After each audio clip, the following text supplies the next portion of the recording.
So, Minecraft 1.20.5 has been released, and that means that I'm going to be bringing you up to speed with all the new additions, tweaks, changes, and more for Vanilla Tweaks. And if you just so happen to not know what Vanilla Tweaks is, it's a resource pack picker that lets you make subtle changes to the game, like these dyes, the numbered hotbar down the bottom here, of course the dark GUI, and the brewing stand guide too, and many other subtle changes like the brick variations behind me here.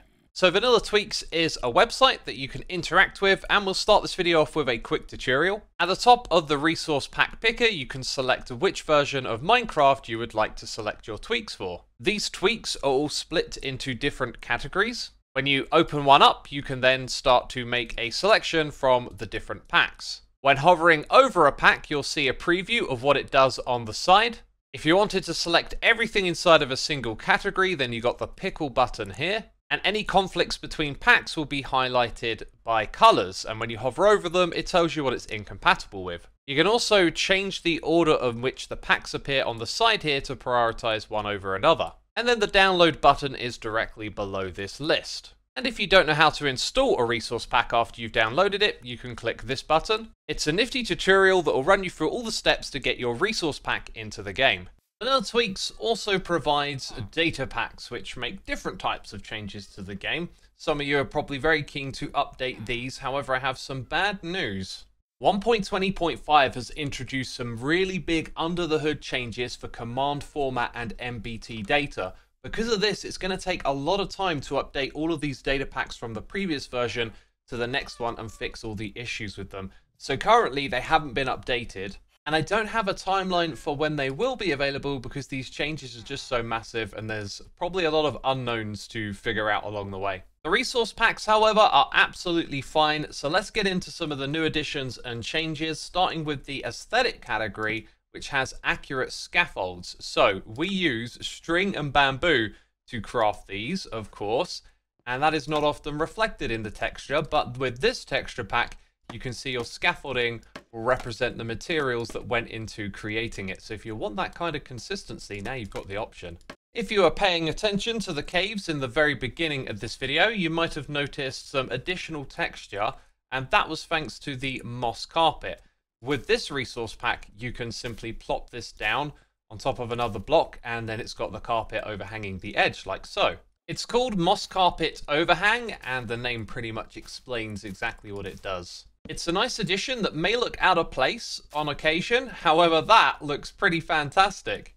This brings me to the next pack, which is Fancier Fences, which makes fences and fence gates much easier to look at by rotating the plank texture and removing some of the noise that would generate. So now your fences and fence gates can be much smoother and, in my opinion, much more appealing. The brown leather resource pack, which changes the leather to be like that of the dyed leather, has now been applied to the vehicle hearts of a horse that has a saddle on it. So down here, you can now see it has that consistent color with the saddle that we have on the horse.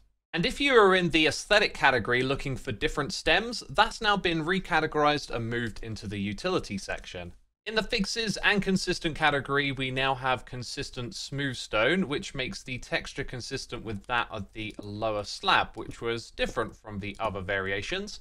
Here on the website, you can see the before and after shot for these texture changes. Consistent blank decorated pot makes it so that the sides of your pot that don't have art will have that little rim at the bottom and top. Hanging signs now have a consistency pack that adds the log to the top part of the texture. So here you can see, instead of having the plank texture up top, you've now got the logs. The brighter rim armor trim pack increases the brightness of the rib armor to be consistent with that of other types. As you can see in the example, by default, it's actually a lot dimmer. And lastly, if you use nicer fast leaves, this has been updated so it now supports waterlog textures for the leaves too. In the unobtrusive category, there is a new pack called No Cherry Leaf Particles, and now that I've said it, you can obviously see it. It will remove those particle effects from the game, so if you find them to be a little too much, you've got the option to remove them completely. Also in the unobtrusive section, smaller utilities have been updated so that the compass, the lodestone compass, recovery compass, and the clock all appear smaller when held by the player. In the fun category, there's a new pack for Suspicious Sand and Suspicious Gravel, but I couldn't figure out exactly what the change was. Kinda sus. Also from the fun section is the pack that turns emeralds into rubies. This has been made to work with armor trims. And there you go. I gotta say though, it's very similar to the red option with redstone. If you enjoyed my Hermitcraft Season 9 base, then you might enjoy having this panoramic menu background that's now available on the website. It's in the subcategory of my Hermitcraft bases. And in options backgrounds, grass has been the one new addition added. And if you wanted to see what that looked like, here it is in the menu area. In the retro section, there is a pack to revert the Alex and Steve default skins to their pre-1.20 textures. And the old enchantment glint has been re-added. It was removed from the site with the recent changes, but then it's been added back so you can have that really strong enchantment glint if you want it. This next one is massive, and it's a part of the terrain category. It's called Golden Savanna. It changes the biome color to this yellowy golden brown that's absolutely gorgeous, honestly. It doesn't affect the leaves, as you can see here, but it affects the grass block and the grass on top of it. And in all fairness, I think it makes the Savanna look a lot more interesting. This is a really vivid change, but one that I would welcome. Of course, with vanilla tweaks, it's just an option. In the variation category, we have a really interesting pack called Variated Villagers. As it says here, it's going to vary their skin tones depending on the temperature of the biome those villagers are found in. And so I spent a little bit of time putting together a function that can generate all of the villagers. So what we have here is every villager profession, including the nitwit and unemployed, and then we have all of the different village types and even an unassigned village. So you can see down at the bottom we have the desert and the jungle, which have the darker skin tones. And in the middle we have the cold one, which has the lighter skin tone. So yeah, this is a really cool way to just add some variety to the villages in your world. In the 3D category, we have 3D skulk veins. May not be so obvious at a distance, but once you get close, you can see the skulk vein just pops out off the block a little bit with that 3D effect. That's pretty cool. And in the 3D doors pack, cherry and bamboo doors have now been added. They got that 3D look. And if you use the glass pack for trapdoors and doors, cherry and bamboo were added there too. The 3D items pack now has a 3D sniffer egg in your inventory. Signs and hanging signs have also been turned into 3D blocks here.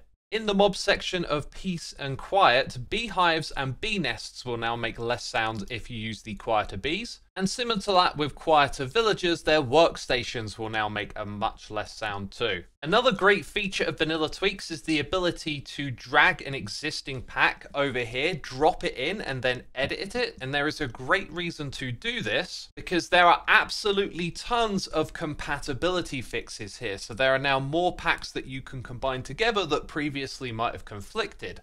And the same thing goes for fixes too. There's absolutely loads of them, so it's always worth redoing your resource pack so you get all of these fixes and tweaks. Now we move on to data packs, which as you know won't be ready for 1.20.5. But there are a couple of packs that have been updated since I last made a video. So first of all, the Wandering Trades for the Hermits now has Smallish Beans and Skizzleman, and some of the Hermit skins have been updated for this latest season too. The big one though is the More Mob Heads data pack, which is now version 2.12.4. If you're not on this one, you absolutely want to update because there are some big changes. If you're not in the know, this data pack adds a mob head drop to a mob. So you can see that we get this from the polar bear. And this is the same for all passive and hostile mobs in the game. And I also just learned that polar bears go after foxes. I didn't realize this. And if you watch Hermitcraft, you're well aware of this new feature, but now when you put these on top of a note block and activate it, it'll make a sound representing that mob. Unfortunately, the data to do this is stored on the block, so it's not backwards compatible. If you update the pack, new mob heads that are created will have this on them, but old ones won't. The wither boss was changed so that this head would drop 100% of the time, and then 50% of the time, you have a 50% chance to get one of these two. Wolf and Angry Wolf heads are no longer random. The game can now detect if you kill a wolf when it's just normal or when it's angry. And lastly, the red sheep has been changed. to make the Evoker Wooloo sound. And when 1.20.5 arrives, you can expect individual heads for each of the different wolf types, and of course the Armadillo too. And with that, we are brought to the end of this one. If you've enjoyed it, leave a like to support the channel, and of course you can find a link to Vanilla Tweaks in the description box down below. So thanks for watching, and I'll see you soon in another. Bye bye.